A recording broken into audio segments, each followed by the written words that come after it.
왜 이런 일이 일어나는가에 대해서 항상 기억하실 게 있습니다. 그게 뭐냐? 일 속에 하나님의 감추신 뜻이 있어요. 이걸 하나님이 여러분에게 드러내십니다. 그래서 여러분들이 내 입장에서 왜 일이 일어나는가, 왜 하나님은 침묵하시는가 라고 생각할 게 아니라 하나님의 입장에서 말씀으로 나에게 이야기를 해주시면 됩니다. 왜 일어난 것이 아니라 하나님이 감추신 뜻이 있다. 왜 하나님이 침묵하시냐가 아니라 하나님께서 은혜를 주고 계시는 거다. 깨달을 때까지. 이 부분을 말씀으로 정리를 하셔야겠죠. 왜 일어나는가 했을 때 하나님의 감추신 뜻이 반드시 있습니다. 신명기 29장 29절에 감춰진 일을 우리 하나님 여호와께 속하였거니와 나타난 일은 영원히 우리와 우리 자손에게 속하였나니 이는 우리에게 이 율법의 모든 말씀을 행하게 하심이니라. 하나님이 뜻을 감추기도 하시고 나타내시는 모든 목적, 이유가 뭐냐? 말씀을 행하게 하시려고 한다는 거죠. 그래서 나에게 왜 이런 일이 일어났는가라는 질문이 들을 때 내 입장에서 생각한단 말이에요. 그걸 하나님의 입장에서 하나님이 내게 대답하시는 것으로 여러분들이 붙잡으시면 되겠습니다. 두 번째는 뭐냐면 아까 얘기했듯이 침묵하시는 것 같아요. 하나님이 왜 침묵하시는가? 침묵하시는 게 아닙니다. 하나님의 침묵은 은혜의 시간이에요. 하나님은 모든 문제, 갈등, 위기를 통해서 우리에게 하나님이 행하시는 것을 나타내시고 깨닫게 하시고 구원받게 하시려는 궁극적인 목적이 있습니다. 그래서 베드로 후서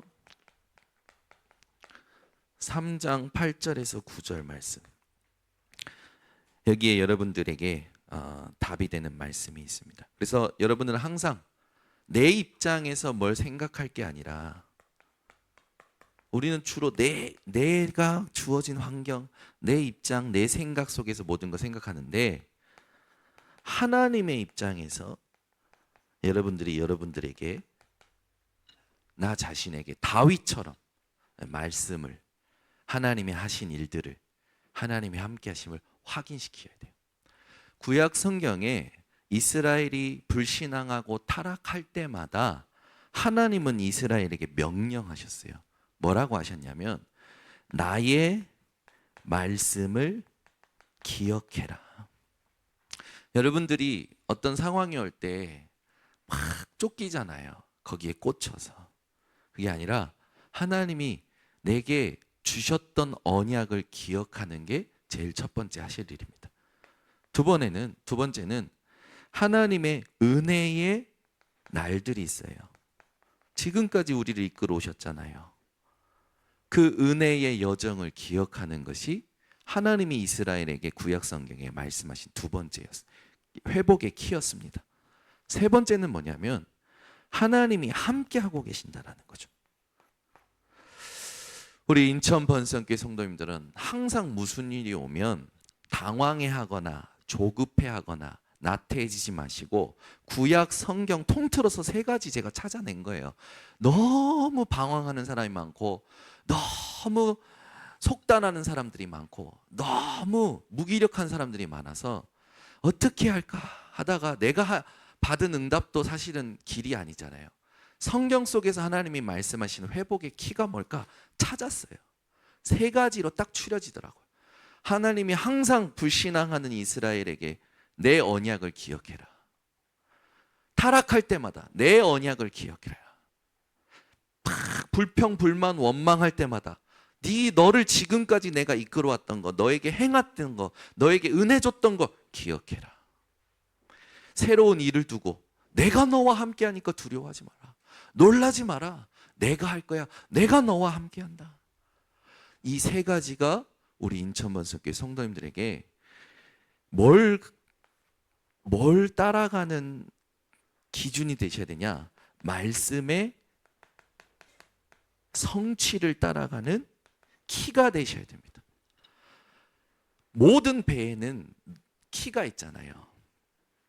그 키를 따라 좌현으로 우현으로 움직여집니다. 우리의 인생의 키는 하나님의 말씀의 성취를 따라가는 이 비밀들이에요. 그래서 이 세 가지를 우리 성도님들은 스스로 내 상태를 관리하는 증인이 되시기를 바랍니다. 자, 오늘 말씀에 보면 제가 그림을 잘 못 그리는데 저기 뒤에 앉아 계신 우리 최종규 성도님이나 우리 교회 그림을 잘 그리는 우리 또 뭡니까 소원이가 우리 지난 체육대회 때 그림을 어찌나 잘 그리는지 10초 안에 지금 단어를 그림으로 표현하라는데 쫙 쓱쓱쓱 해서 표현하더라고요. 저는 그 정도는 못합니다. 근데 한번 그려볼게요. 뭘 그리냐? 오늘 본문에 보면 무지개가 있대요. 이렇게. 그리고 얼굴은 해같이 빛난대요. 그리고 눈을 뜨고 계시고 소리를 치고 계셔요. 그 소리가 막 우레소리 같아.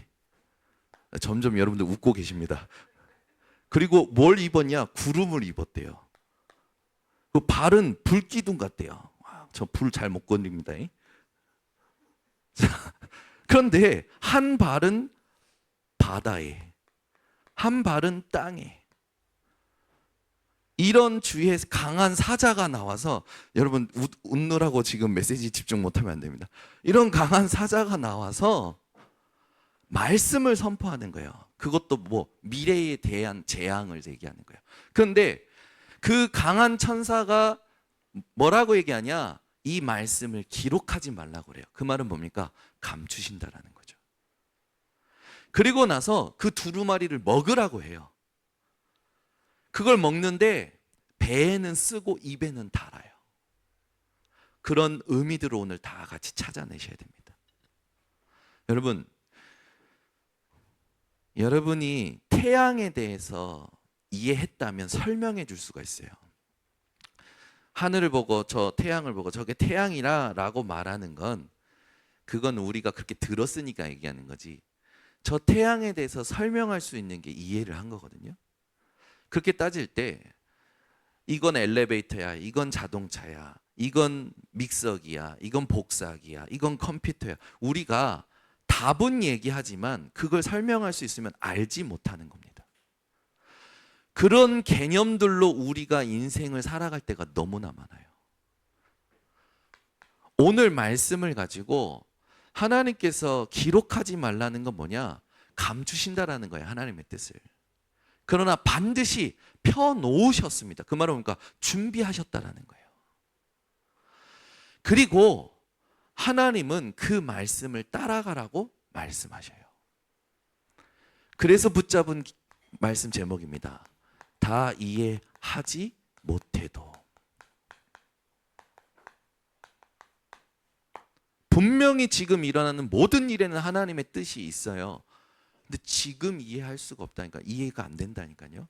그런데 사도 요한에게 얘기하십니다.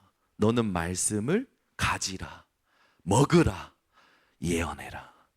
그래서 붙잡은 게 말씀을 따르리라입니다. 지금의 한계에 우리가 함께 붙잡아야 될 기도 제목이고 신앙 고백이에요. 그러면 근본적으로 붙잡는다면 어떻게 표현할 수 있을까요? 다 이해할 수 없어도 말씀을 따르리라. 지금 한계 만난 분들 많으시죠? 지금 상황이, 지금 내 어떤 입장이, 지금 나에게 벌어지는 일들이 이해가 안 됩니까?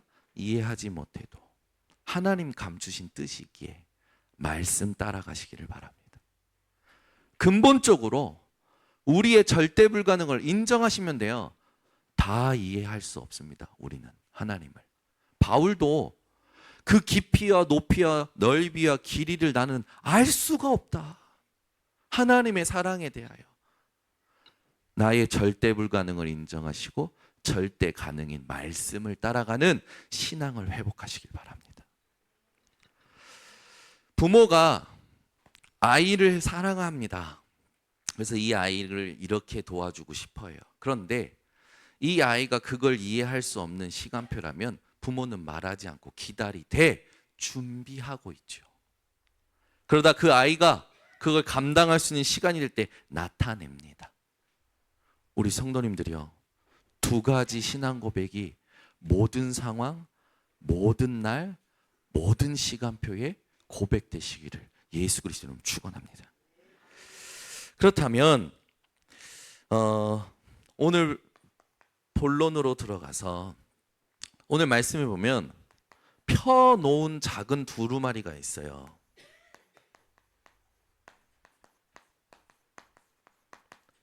펴놓았다라는 건 하나님께서 열어놓고 준비하셨다라는 겁니다. 두루마리라는 건 말씀, 성경 전체를 얘기하시는 거죠. 근데 거기에 대해서 세 가지를 말씀하셔요. 이걸 가지라. 이걸 붙잡으라가 아니라 먹어버리라. 이걸 예언하라. 오늘 본문에 나오는 동사입니다. 자, 이 세 가지를 우리 삶에 적용을 해야 돼요. 작은 두루마리라는 건 뭡니까? 하나님의 말씀이에요. 이 말씀을 가지라 하는 단어는 여러분 라베라는 단어인데, 이 라베라는 단어는 람바노라의 명령형이에요. 그 말은 뭐냐면 하나님의 말씀을 내 상태와 상관없이, 조건과 상관없이 무조건 취하여 잡으라는 겁니다.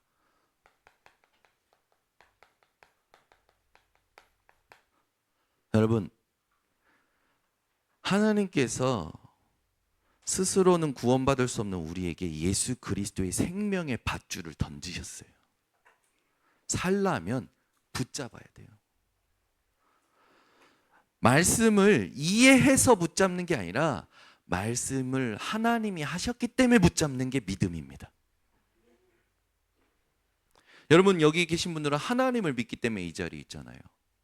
여러분, 하나님에 대해서 의심하는 사람들 많아요. 이런 걸 가지고 왜 내게 이런 일이 일어났습니까? 왜 하나님 침묵하십니까? 왜 저런 악한 사람들은 가만 놔두십니까? 악인의 형통을 보고 막, 악인의 세력의 권세를 보고 막 불신앙하는 사람들 많아요. 지난주 얘기했죠. 하나님은 2주 전에 얘기했죠. 공의로우신 하나님이십니다.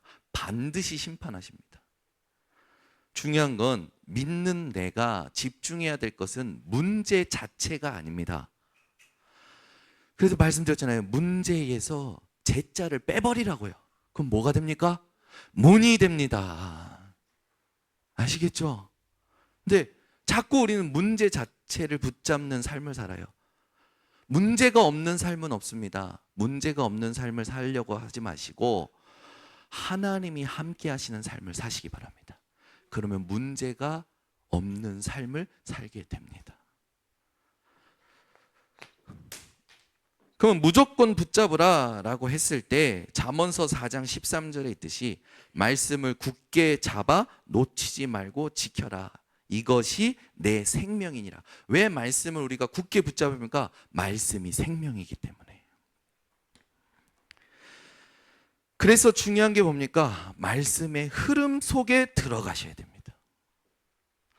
하나님의 말씀은 선포되어지고 약속되어지고 임재하고 말씀이 하나님의 시간표에 성취되어져서 모든 사람들에게 전달되어지죠. 오늘 말씀에 보면 이 천사가 한 발은 바다에 한 발은 땅에 댔다고 합니다. 그 말은 뭡니까? 범우주적으로 온 우주를 다스릴 수 있는 하나님의 말씀의 능력을 얘기하는 거예요.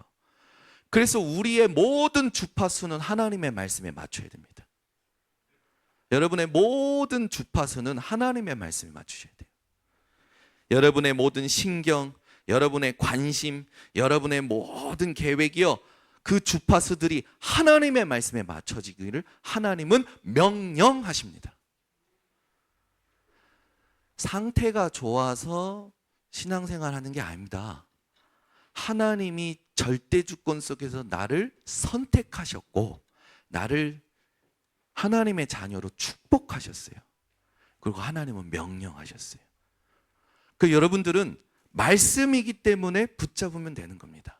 그럼 뭐가 발견되냐? 이 말씀을 그대로 받아들이지 못하는 내가 발견되죠. 우리 교회 성도님 한 분이 저랑 주중에 만나서 말씀 나누는데 자기가 자기를 볼 때 간사하다라는 거예요. 하나님이 지금까지 응답 안 하신 것도 아닌데 지금 문제 때문에 내가 내 생각으로 하나님의 말씀을 쳐내고 있는 모습들을 보면 감사하다라는 거예요. 그러면 뭐라고 그러냐면 그 말씀을 그냥 받아들이면 되는데 제일 걸림돌이 뭐냐? 자기 생각이라는 걸 발견했다라는 거예요. 그 생각이 발견될 때가 고통의 시간이겠지만 엄연히 따지면 치유의 시간입니다. 왜요? 하나님이요 사단이 만들어 놓은 올무, 함정, 틀인, 나 중심, 육신 중심, 성공 중심의 내 생각, 사고 방식을 하나님의 말씀의 질서로 바꾸시는, 치유하는 시간이 되기 때문에 그렇습니다. 그 반드시 여러분들은 히브리서 3장 15절에 있듯이 오늘 너희가 그의 음성을 듣거든 마음을 완고하게 하지 말라. 지난주에 완고함이 뭐였습니까? 하나님이요 증거도 주셔요, 말씀도 주셔요, 징조도 주셔요. 그런데 믿는 자들이 깨닫지 못해요. 회개하지 않아요. 그게 완고함이에요. 그래서 믿는 자의 완고함이 하나님 앞에 사실은 심판의 대상이 됩니다. 여러분은요 무슨 생각이 들든 무슨 견해가 있든 어떤 계획을 가지고 있든지 하나님 말씀 앞에 내려놓고 말씀 붙잡으시면 됩니다. 아무리 좋은 생각도 하나님의 말씀과 맞지 않으면 인본주의가 됩니다. 인본주의라는 건 인간 중심적인 사고잖아요. 인간이 태어날 때부터 가지고 태어나는 게 죄성이란 말이에요. 그 죄 아래에서 하는 모든 생각의 방법들이 성경에 나와 있잖아요. 지금 우리에게 사단의 12가지 틀로 나와 있잖아요. 거기에 속으시면 안 됩니다. 우리 오늘부터 번성교회 성도님들은 펴놓으신 작은 두루마리, 하나님의 감추신 뜻이 있는 말씀을 붙잡으시길 바랍니다. 그냥 붙잡는 게 아니라 무조건 붙잡으세요. 그래서 말씀의 흐름을 타야 돼요. 그러면 하나님께서 여러분들에게 말씀하셨던 게 뭔지 기억해서 여러분을 구원하실 때 주셨던 말씀, 여러분들에게 하나님께서 축복하시려고 주셨던 말씀들.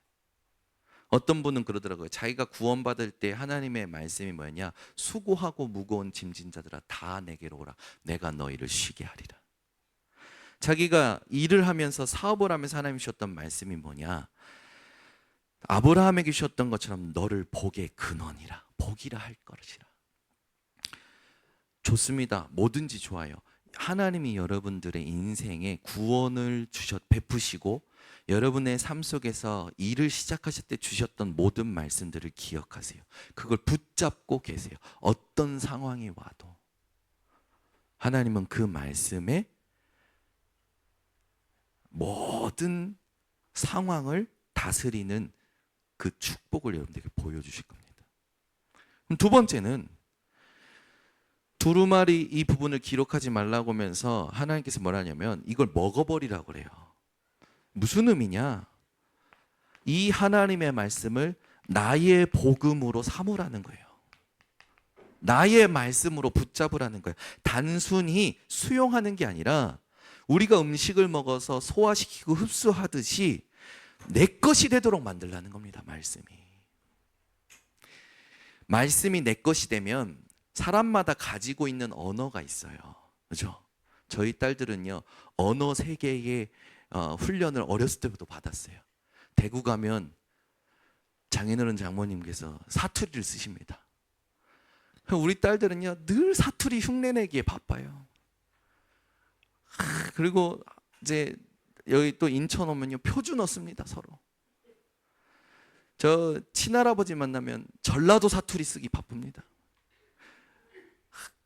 그래요. 그러다가 이제 막 일본어도 배웠다가 막 영어도 배웠다가 어느 날부턴가 자기 문화 속에서 자기들의 것이 하나씩 나오면서 자기 언어가 나와요. 나의 복음 가졌다라는 증거, 예수 그리스도를 내 언어로 말할 수 있는 거예요. 하나님의 말씀을 나의 단어로 표현할 수 있는 게 나의 복음 가졌다라는 겁니다. 그렇게 봤을 때 하나님의 말씀이 나의 복음 되기 위해서 우리가 해야 될 게 뭡니까? 이해되고 안 되고가 아니에요. 무조건 받아들이라는 겁니다. 하나님의 말씀을 무조건 받아들이래요. 자, 원어로 카타하게라는 단어입니다. 완전히 삼키다, 내 안에 들이다. 어느 정도로 시편 119편 103절에 있듯이 주의 말씀의 맛이 내게 어찌 그리 단지요, 꿀보다 더하니이다. 주의 말씀이 내게 맛있는 양식보다도 더 달다. 그 말은 뭡니까? 힘이 된다라는 거죠. 말씀이 힘이 될 때까지 뭐 하라는 겁니까? 묵상하라는 겁니다. 묵상이란 단어는 하가라는 단어에서 의미를 우리가 좀 볼 수 있는데, 그 하가라는 건 읊조리는 상태예요. 소가 음식을 먹고 되새김질하는 상태를 말합니다. 말씀이 내게 받아들여질 때까지, 말씀이 내게 달게 느껴질 때까지 반복해서 읊조리라는 겁니다. 그렇게 되면 예레미야 15장 16절에 있듯이 여호와의 말씀은 내게 기쁨과 내 마음의 즐거움이오니, 말씀이 기쁨이 되고 즐거움이 된다라는 거죠. 히브리서 4장 12절에 나의 골수까지도 찔러 쪼개시는 능력에 회복되는 겁니다. 달기만 한 말씀은 없습니다. 달기만 한 말씀. 우리 번성교회 성도님들이요, 그리스도인으로서 장성한 자들이 되시기를 바랍니다. 저희 그 이민의 사모 오빠 되시는 분이 미국에서 2년 만에 가족들 데리고 오셨어요. 근데 자기 딸들은 야채를 안 먹는데요. 저희 딸들이 전도를 했어요. 마라탕을 전도했습니다. 그래가지고 언니들한테 이 마라탕 먹어봤냐? 그러니까 얘네들은 마라탕을 못 먹어봤다라는 거죠. 그래서 대가족이 11명이 줄지어 마라탕 집을 방문했습니다. 보니까 저희 장인어른 장모님도 마라탕을 드셔본 적이 없어. 저희 딸들은 익숙합니다. 탁 쟁반 은쟁반 가져가서 야채를 막 담아요. 두부피도 담고요. 막 다 담아요. 옆에서 미국에서 온 언니들은 자기들이 절대 안 먹는 음식들을 담거든요. 그걸 이제 결제하고 이 요리대에서 나왔어요. 국물을 한번 뜨더니 맛있네. 저희 딸들이 정신없이 야채를 갖다 먹기 시작합니다. 자기들도 하나씩 입에 넣는데 이게 너무 맛있는 거예요. 그날부터입니다. 삼시세끼 마라탕 먹고 싶다고 얘기해요. 저희 딸들이 마라탕을 전도했다니까요. 야채를 안 먹는 그 공주님들이 야채를 먹었다니까요. 불량식품도 전도했어요. 슈퍼 가면 저희 때는 아폴로, 옥수수, 쫀득이 뭐 이런 게 불량식품이었거든요. 지금은 잘 나오잖아요. 근데 요즘은 아이들이, 초등학생들이 가장 좋아하는 게 뭐냐면 곤약, 마라의 쩐 곤약, 마라의 쩐 팽이버섯이 먹을 수 있게 봉지 조그만하게 담겨져서 나와요. 저희 딸들이 그걸 사서 막 먹네. 맛 좀 볼래? 그 맛을 보는데 처음에는 맵거든. 근데 이 매운맛이 중독이 되는 거라. 그때부터 슈퍼 갈 때마다 사갖고 오는 거야. 돈만 주면 사갖고 오는 거예요. 아이들은요, 생멸치 먹으라면 안 먹잖아요. 그래서 엄마들이 거기에다가 먹을 수 있도록 단맛을 입히잖아요. 젖먹이들은 엄마 젖이 아니면 안 되잖아요. 그런데 지금까지 하나님의 말씀과 은혜의 날들을 겪으면서 하나님이 함께 하시는 것을 체험한 여러분들이 맨날 위로의 말씀만 찾고, 내게 맞는 말씀만 찾고, 단 말씀만 찾고, 그게 내 상태라는 걸 여러분 아셔야 됩니다. 사람들은요, 상태에 의해서 생각을 하게 되고 그 생각을 통해서 선택을 하게 됩니다. 말씀과 상관없이, 믿음과 상관없이. 여러분들이요, 내가 많이 생각하는 게 있으면 그 생각이 복음 아니면 멈추셔야 됩니다. 그리스도께서 다 끝내셨잖아요. 이루셨잖아요. 근데 자꾸 이게 문제라고 느껴져. 이것 때문에 막 괴로워. 이것 때문에 막 충동적으로 막 마음에서 뭐가 일어나. 멈출 줄 알아야 돼요. 어떻게 멈춥니까? 3가지. 가지고 묵상 속으로 들어가시면 됩니다. 그러면 반드시 시편 1편 2절에 있듯이 여호와의 말씀을 주야로 묵상하는 자가 복이 있다.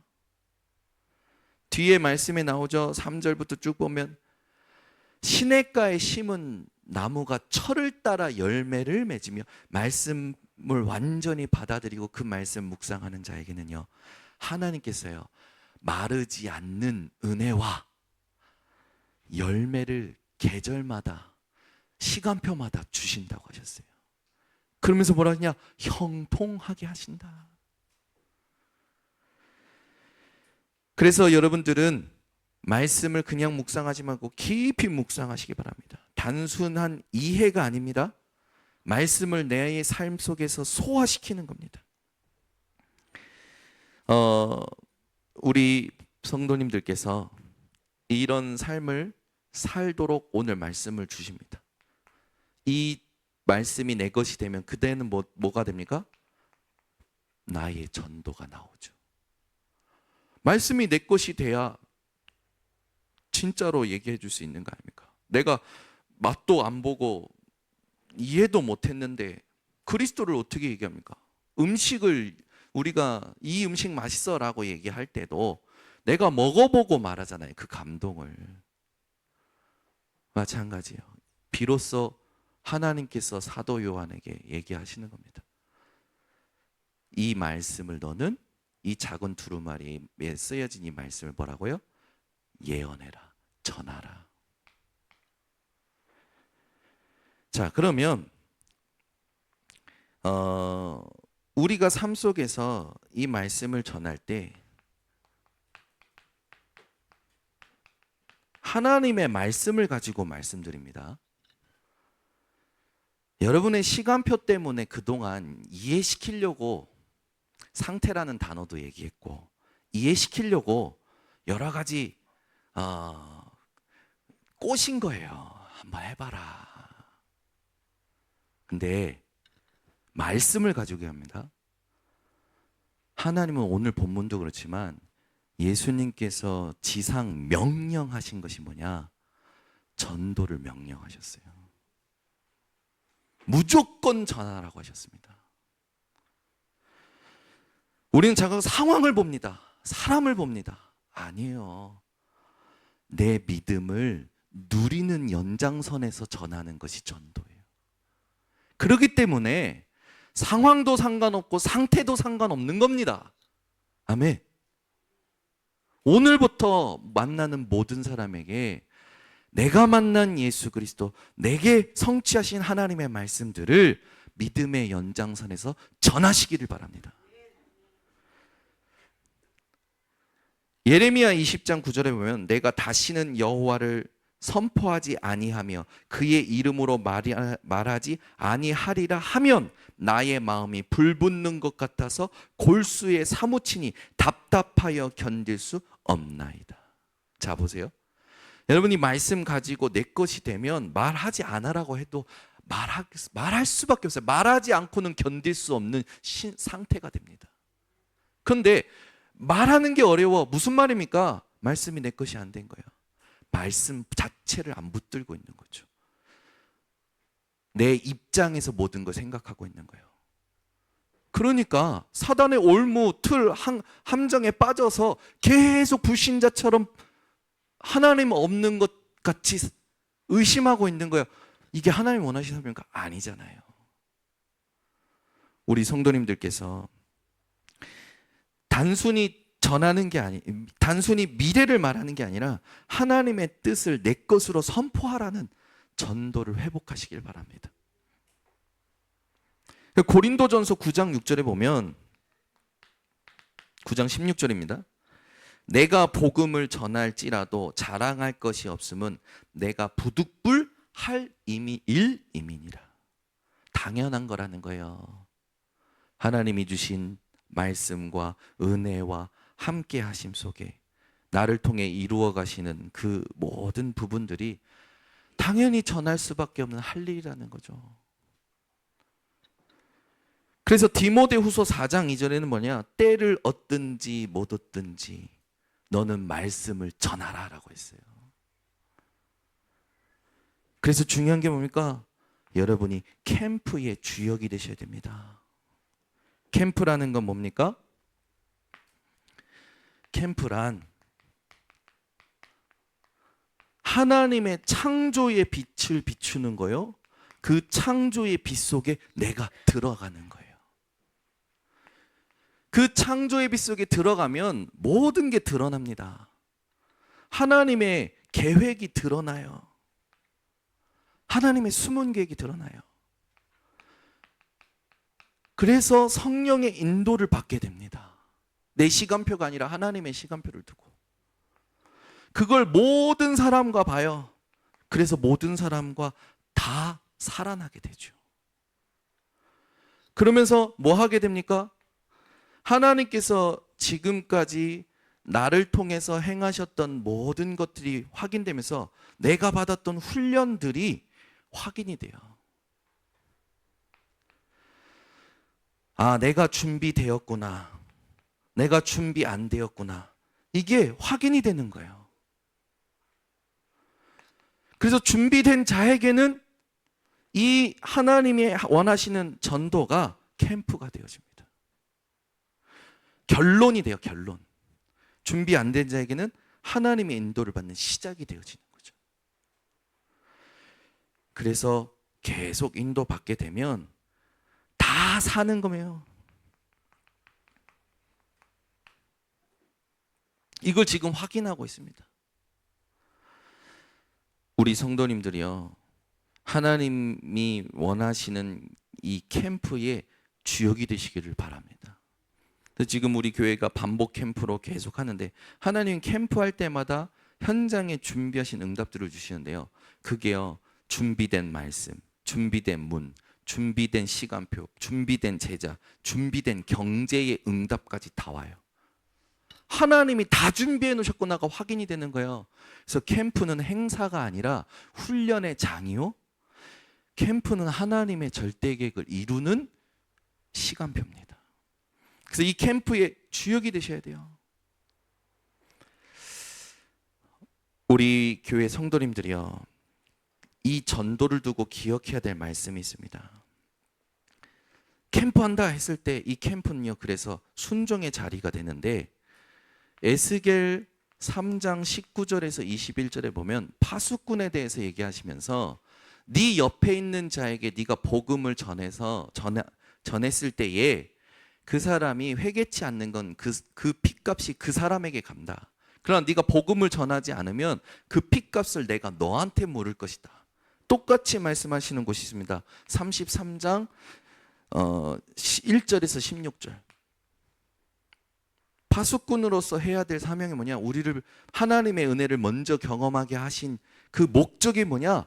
다른 사람에게 이 은혜를 전달하게 하시려고. 그래서 바울은 내가 복음의 은혜에 빚진 자로다. 육신에게 져서 육신대로 살 것이 아니다 라고 얘기하는 거죠. 여러분, 그동안 듣기 좋으시라고 이런저런 말 한 겁니다. 그런데 전도에 대해서 얘기하자면 하나님이 무조건 전하라고 했어요. 왜요? 하나님 살아계시고 하나님의 말씀은 절대이기 때문에 그렇죠. 또 말씀이 있습니다. 예수님께서 말씀하신 거를 적어보자면 예수님께서 명령하셨잖아요. 모든 족속으로 가라. 가서 제자 삼으라. 여러분, 현장에 가지 않는데 어떻게 사람을 만나고, 현장에 가지 않는데 어떻게 하나님의 숨은 계획을 발견합니까? 그래서 현장 가는 시간을 정하고 전도를 생각하면서 모든 사람을 보고 밥을 먹어보라는 거예요. 하나님이 준비하신 응답 주신다니까요. 나는 여기에 심었으면 여기서 열매를 거두려고 하는 동기와 계산이 있습니다. 그것만 없으면 돼요. 저는요, 지금 제가 뭘 알겠습니까? 하나님에 대해서 얼마나 알겠어요? 몰라요. 그런데 말씀이니까 무조건 가요. 기도하면서 돌아요. 전해봐요. 하나님 뜻이 무엇인지 질문해요. 그런데 하나님은요, 다른 곳에서 응답을 가지고 오셔요. 이걸 체험하려면요, 제가 신비주의는 아닙니다. 근데 자꾸 내가 내 몸에 있는지 밖에 있는지 모를 정도로 너무 행복해요. 오늘도 내려오기 전에 제가 의자에서 기도하다가 잠들었나 봐요. 박훈 장로님이 전화 안 하셨으면 제가 못 내려갔어요. 근데 잠을 이렇게 기도하다가 잠들었거든요.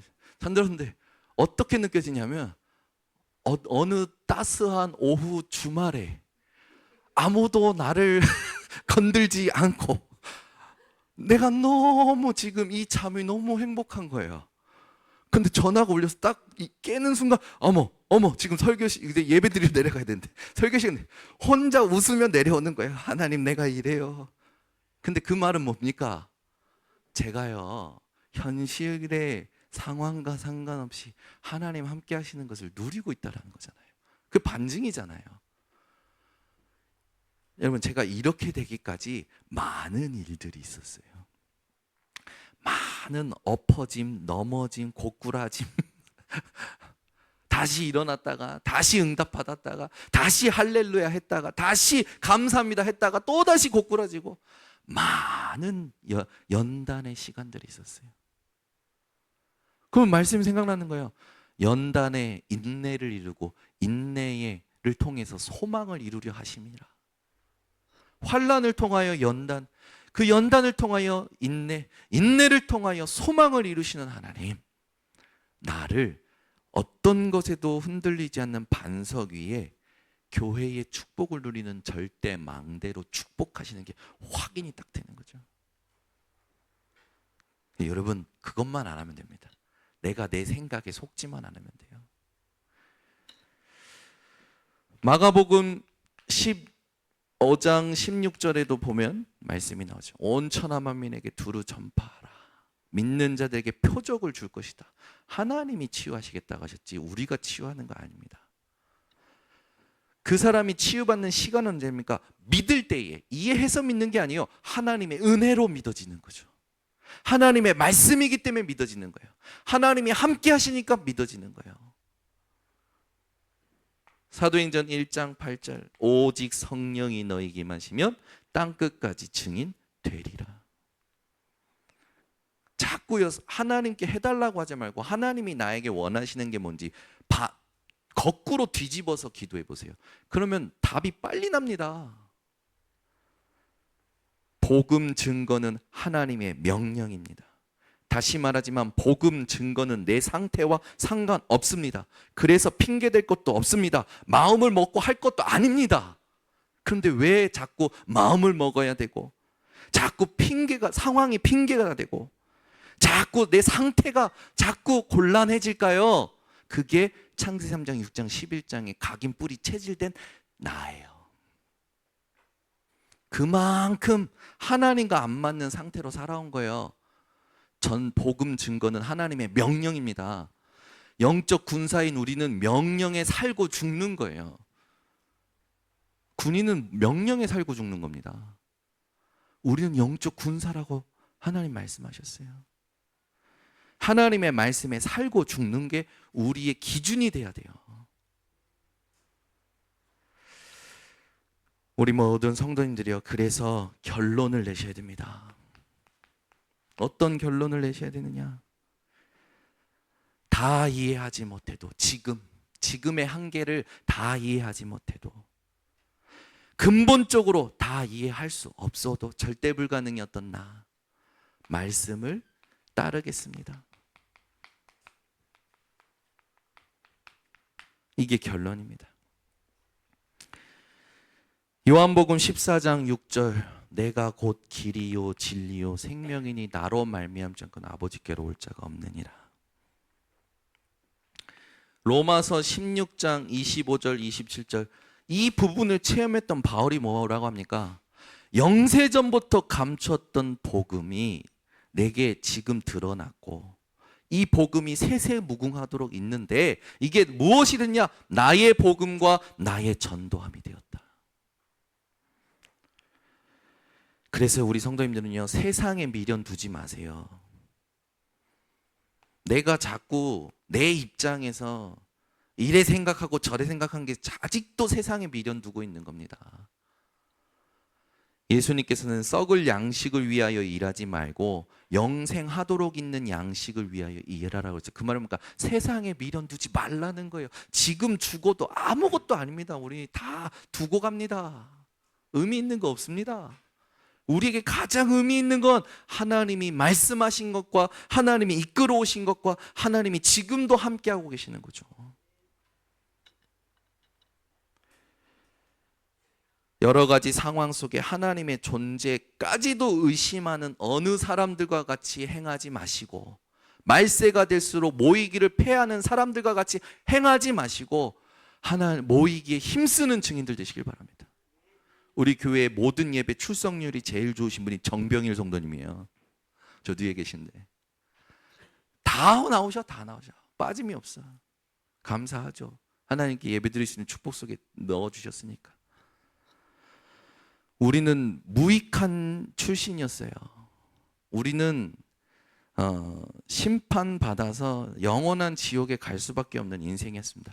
하나님의 은혜로 하나님이 구원하셨고 이 땅 사는 분명한 이유와 목적을 말씀을 통하여 정확히 주셨어요. 그런데 내가 뭐가 안 되는 겁니까? 말씀을 따라가는 힘이 없는 거죠. 그래서 여러분들이 사수하실 게 기도하는 시간입니다. 생각은 기도가 아니에요. 기도는 하나님을 만나는 겁니다. 제가 맨날 생각만 하고 있으면 뭐합니까? 진권사님 어떻게 사는가? 진권사님 건강한가? 진권사님 옷 좀 받고 입고 계시는가? 생각만 하면 뭐합니까? 만나가지고 밥도 먹고 서로 대화하고 그래야 될 거 아닙니까? 여러분 말씀 들을 때 하나님이 생각나게 하시는 사람을 놓치지 마세요. 하나님 그 사람에게 계획을 가지고 계십니다. 우리가 항상 기억할 거 있습니다. 이렇게 살 때 하나님이 우리가 말씀 따를 때 현실 문제를 이렇게 해버리셔요. 아, 목사님 이거 다 맞는 말이죠. 그럼 내가 이렇게 하면 지금 내게 와 있는 현실 문제는 어떻게 되는 겁니까? 첫 번째, 제일 문제가 뭡니까? 경제 문제. 여러분 가난은 하나님 뜻이 아닙니다. 그 준비하셔야 돼요. 가난은 하나님의 뜻이 결코 아닙니다. 여러분 다 부자 되세요. 어느 정도로? 세계복음만 할 만큼. 아멘. 기도하고 준비하면 돼요. 경제를 하나님께서 어떻게 하시냐? 어디서 막 뭘 이렇게 뭐 하늘에서 감 떨어지듯이 하나님이 경제를 축복하실 거라고 생각하는 무속적인 신앙에서 벗어나세요. 갑자기 로또 맞는다. 아니요, 내가 로또라니까. 경제를 하나님이 어떻게 하시냐? 하나님의 질서를 세우시는 도구로 쓰십니다. 경제를 하나님의 질서를 회복하는 도구로 여러분들에게 주셔요. 여러분 신앙생활을 바르게 해야 됩니다. 그러면 질병은 어떻게 됩니까? 이거는 성경을 근거로 제가 찾아서 정리한 거니까 여러분이 딱 붙잡으시면 돼요. 질병은요, 감사를 회복하게 하십니다. 질병을 감사로 바꿔버리셔요. 내가 말씀을 따르면 경제는 하나님의 질서 속에 집어넣어 버리시고 질병은 감사로 바꿔버리십니다. 갈등은요, 내가 말씀을 따를 때 다 이해하지 못해도 다 이해할 수 없어도 말씀을 따를 때 하나님께서는 갈등을 뭘로 삼으시냐? 전도의 문으로 삼으십니다. 응답의 문으로 삼으십니다. 내 후대와 미래는요, 내가 말씀 따를 때 하나님은 후대와 미래의 하나님의 계획을 알게 하십니다. 실패하고 문이 막힐 때는요, 이 모든 것은 하나님이 끝이 아니라 새로운 시작을 하게 하십니다. 오히려 실패가 훈련이 되게끔 만드셔요. 그래서 여러분들은 문제 해결이 포인트가 아니라 하나님의 응답의 문을 얻는 집중을 하세요. 그걸 두고 하실 게 잠언서 4장 23절 무릇 지킬 만한 것 중에 네 마음을 지키라. 이는 여기 마음에서 생명의 근원, 이게 생명의 근원이기 때문에 마음을 지키라고요. 여러분 마음을 지키시기 바랍니다. 뭐 상황 오면 자꾸 마음을 상황에 빼앗기잖아요. 마음을 지키셔야 돼요. 로마서 5장 3절 4절에 있듯이 하나님은요, 여러분 눈을 바꿔버리십니다. 얼마나 감사합니까? 말씀을 따르면 현실 문제는 이렇게 바꿔버리시고 내 마음과 내 눈을 하나님의 것으로 만드십니다. 그래서 어떻게 합니까? 요한복음 15장 16절에 있듯이 열매 맺는 인생 되게 하십니다. 그래서 하나님의 임재와 동행을 누리는, 길이 열리고 형통하는, 죄에서 자유하는, 평안과 안정으로 영원한 축복을 누리는 존재로 하나님이 여러분들을 인도하십니다. 기도하겠습니다. 하나님, 오늘 주의 말씀이 사도 요한에게 먹었을 때에 배에는 쓰리지만 입에는 달았던 것처럼 우리 모든 성도님들이 주의 말씀이 내 인생에 감추신 뜻이 있음을 알고 다 이해하지 못해도 다 이해할 수 없어도 나는 말씀을 따르리라 신앙 고백하는 자들 되게 하옵소서. 그래서 말씀 가지고 우리 모든 성도들이 승리하는 한 주간 되게 하옵소서. 예수 그리스도의 이름으로 축복하고 기도드리옵나이다. 아멘. 우리 말씀